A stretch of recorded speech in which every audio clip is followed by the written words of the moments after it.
Hello everyone, good morning. कैसे हैं आप सब? Welcome back wifi study with Nandini. Discuss करेंगे 3 दिसंबर के करंट अफेयर। लास्ट में रिवीजन भी है हमारे पास, यानी जो कुछ हमने 2 दिसंबर को पढ़ा उसका रिवीजन करते हुए आगे बढ़ेंगे।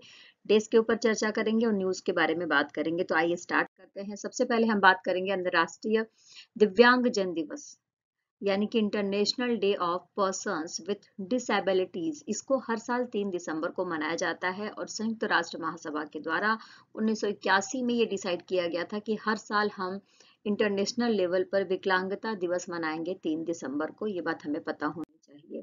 अच्छा, कुछ ऐसी इनिशिएटिव्स के बारे में बात करेंगे जो वर्ल्ड लेवल पर और भारत के द्वारा चलाई जाती हैं दिव्यांगजनों के लिए। वर्ल्ड प्रोग्राम फॉर एक्शन, ये वर्ल्ड लेवल पर चलाया जाता है। और साथ में ही भारत के बारे में बात करें तो अद्वितीय अक्षमता पहचान पोर्टल, सुगम्य भारत अभियान, दीनदयाल दिव्यांगजन पुनर्वास योजना, इस तरीके की कई सारी योजनाएं चलाई गई हैं भारत में दिव्यांगजनों के लिए। तो नेक्स्ट हम क्वेश्चन के ऊपर चर्चा करेंगे। डॉक्टर राजेंद्र प्रसाद जी की जयंती होती है 3 दिसंबर को, हर साल जो आती है, और हम राष्ट्रीय स्तर पर जिसे मनाते हैं। डॉक्टर राजेंद्र प्रसाद कौन थे? तो हम सबको अच्छे से पता होना चाहिए कि हमारे देश के, हमारे भारत के पहले राष्ट्रपति थे। जब भारत आजाद हुआ था उसके बाद पहले राष्ट्रपति के रूप में जो जिन्होंने पद ग्रहण किया था उनका नाम था डॉक्टर राजेंद्र प्रसाद। इनका जन्म हुआ था 1884 में 3 दिसंबर के दिन बिहार के सिवान जिले के जीरादेई में। साथ में जब 26 जनवरी 1950 को स्वतंत्र रूप से संविधान की पुष्टि हो जाती है, यानी कि संविधान हमारे देश में लागू हो जाता है, और उसके बाद ही इनको पहला राष्ट्रपति चुना जाता है। 12 साल तक ये भारत के राष्ट्रपति पद पर रहे हैं। और साथ में ही जो भारत का संविधान सभा था, है ना, उसके अध्यक्ष के रूप में भी हम डॉक्टर राजेंद्र प्रसाद जी को जानते हैं। जुलाई 1946 में इनको जो भारतीय संविधान बनाने के लिए जो कैबिनेट बनाई गई थी उसका इनको अध्यक्ष बनाया गया था। और ये कई सारी समितियों के अध्यक्ष भी रहे हैं, वो भी देख लेते हैं।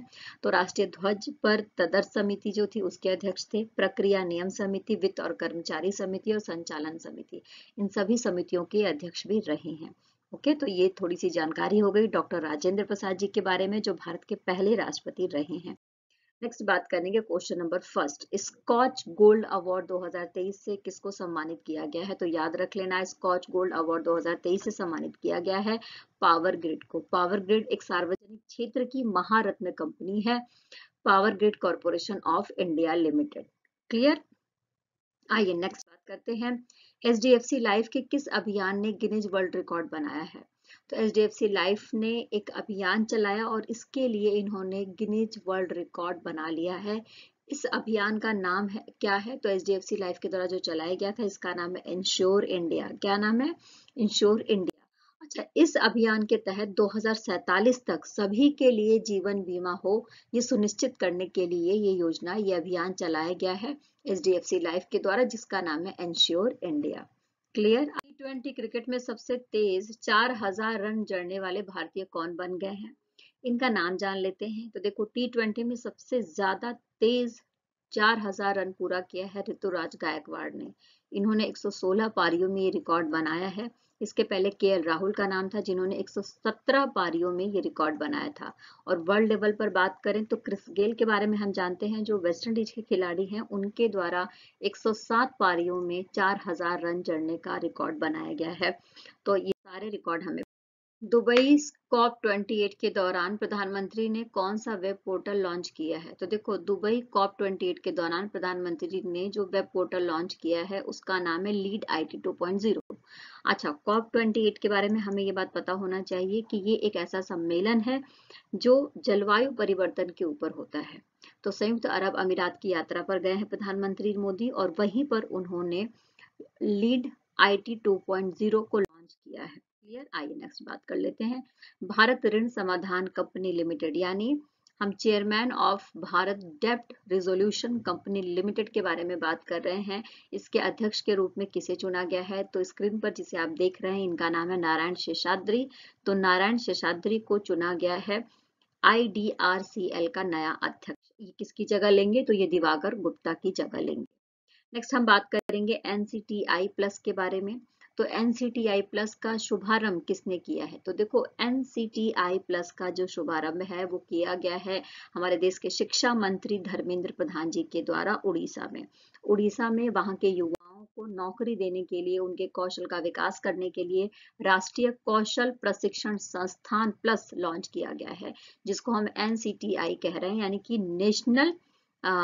कि नेशनल स्किल ट्रेनिंग इंस्टीट्यूट, जिसको हम NCTI कह रहे हैं, प्लस को लॉन्च किया गया है धर्मेंद्र प्रधान जी के द्वारा उड़ीसा में वहां के युवाओं के लिए।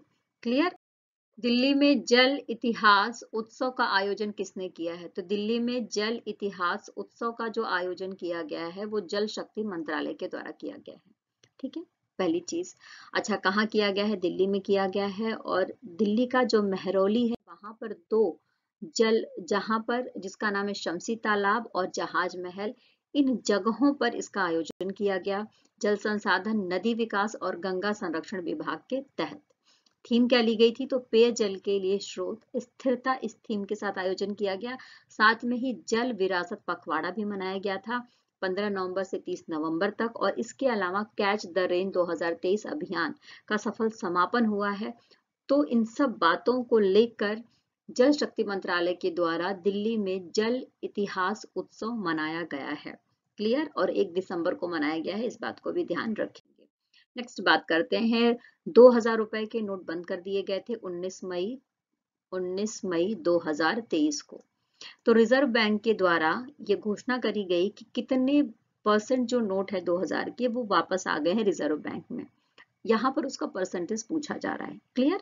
तो देखो, अभी तक रिजर्व बैंक में जो 2000 के नोट थे उसका परसेंटेज देखा जाए तो 97.26% पहुंच चुका है। ओके। अच्छा, 19 मई को अनाउंसमेंट करी गई थी। साथ में हमें ये बात भी पता होनी चाहिए कि इसकी जो कुल कीमत है वो कितनी है? तो 3.56 लाख करोड़ रुपए है। यानी जो 2000 के नोट है उनकी कुल कीमत कितनी है? तो 3.56 लाख करोड़ रुपए है। ओके। आइए नेक्स्ट बात करते हैं, शैक्षणिक रूप से कमजोर छात्रों की सहायता के लिए मिशन दक्ष किस राज्य में शुरू किया गया है? यानी स्कूल के बाद, इस मिशन के तहत स्कूल के बाद इन बच्चों को 1.5 घंटे रोका जाएगा और 5-5 कमजोर बच्चों को हर एक टीचर को बांट दिया जाएगा और फिर उन टीचर्स की जिम्मेदारी होगी कि उन बच्चों को सही रूप से शिक्षित करें। तो ये जो मिशन स्टार्ट किया गया है, मिशन दक्ष के नाम से ये स्टार्ट किया गया है बिहार में। कहाँ पर? बिहार में। और वहां पे जो तीसरी से लेकर 8वीं तक के छात्र हैं उनके लिए ये स्टार्ट की गई स्कीम है। जो देखो, बच्चों की छुट्टी वहां पर 3:30 बजे होती है, तो 3:30 बजे से लेकर 5 बजे तक बच्चा स्कूल में रुकेगा और टीचर के साथ एक जो कमजोर बच्चे हैं वो जो है टीचर के साथ पढ़ेंगे। क्लियर? और इसके लिए जिला मजिस्ट्रेटों के नेतृत्व में निगरानी समितियां भी बनाई गई हैं। यानी कि जो ये मिशन चलाया गया है इसकी निगरानी के लिए निगरानी समितियां भी बनाई गई हैं जो जिला मजिस्ट्रेट के अंडर काम करेंगी। आरबीआई और बैंक ऑफ इंग्लैंड ने किस लिए समझौता ज्ञापन पर हस्ताक्षर किया है? तो आरबीआई और बैंक ऑफ इंग्लैंड ने जो समझौता किया है वो सूचना के आदान प्रदान के लिए किया है। अच्छा, सूचना कैसी? तो देखो, clearing corporation of India limited से संबंधित सहयोग को बढ़ाने के लिए, सूचनाओं को आदान प्रदान करने के लिए ऐसा किया गया है।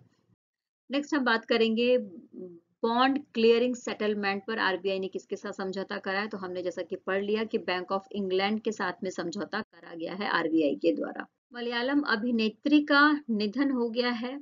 मलयालम फिल्म से बिलोंग करती हैं, इनका नाम पूछा जा रहा है तो आर सुब्बालक्ष्मी इनका नाम है स्क्रीन पर जिसे आप देख रहे हैं। 30 नवंबर को इनकी डेथ हुई है, कोच्चि में हुई है और 87 साल की उम्र में हुई है। सहायक अभिनेत्री के रूप में मलयालम फिल्मों में ये काम करती थी। इसके अलावा in the name of God में भी इन्होंने काम किया था और ऑल इंडिया रेडियो में पहली महिला संगीतकार के रूप में भी इन्होंने काम किया था।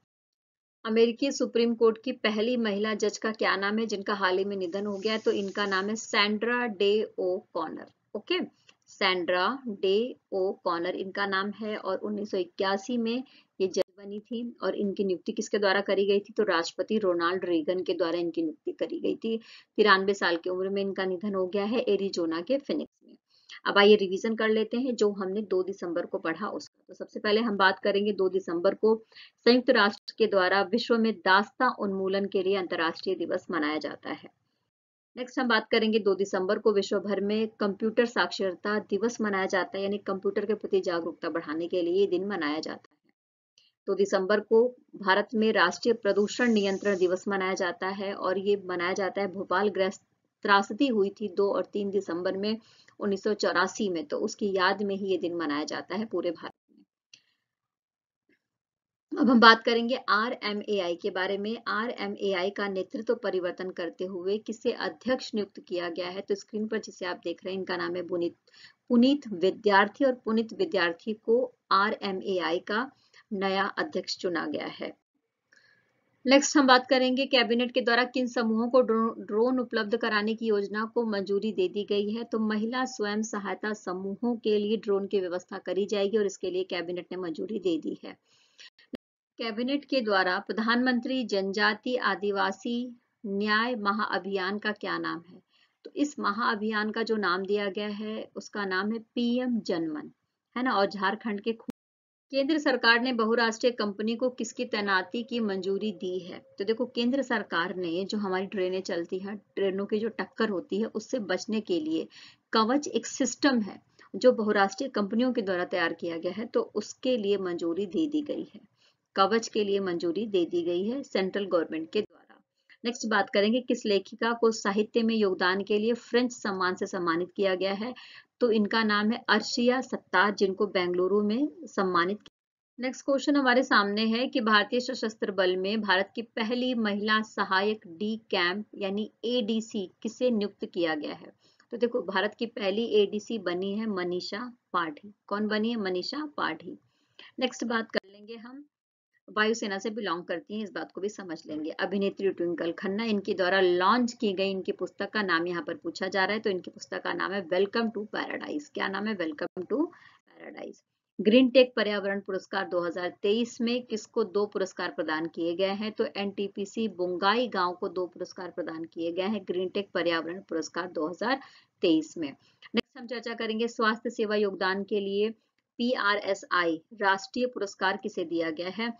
तो ये जो हेल्थ केयर के लिए प्राइज दिया जाता है PRSI नेशनल लेवल पर दिया जाता है, ये दिया गया है सुगंति सुंदर राज को, सुगंति सुंदर राज को, और ये अपोलो से बिलोंग करती है, यानी जो अपोलो हॉस्पिटल है उससे बिलोंग करती हैं, है ना।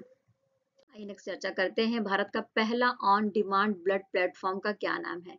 यानी अगर आप डिमांड करेंगे तो इस प्लेटफॉर्म के माध्यम से आप तक ब्लड पहुंच जाएगा, और जहां पहले 6 से 7 घंटे लगते थे वहां पर अब 2 घंटे 7 मिनट में ही इस प्लेटफॉर्म के माध्यम से ब्लड की उपलब्धता कराई जाएगी, और इस प्लेटफॉर्म का नाम है ब्लड प्लस।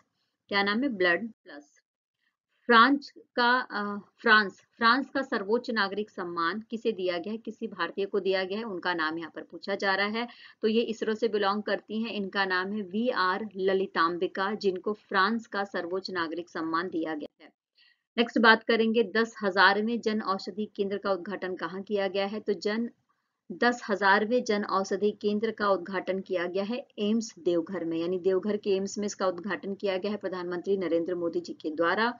जन औषधि केंद्र इस मोटिव से बनाया गया है जिससे कि भारत के हर एक व्यक्ति तक जो दवाइयों की उपलब्धता है उसको पहुंचाया जा सके, और ये मोटिव रखा गया है कि 2026 तक पूरे भारत में 25,000 जन औषधि केंद्र खोल दिए जाएंगे।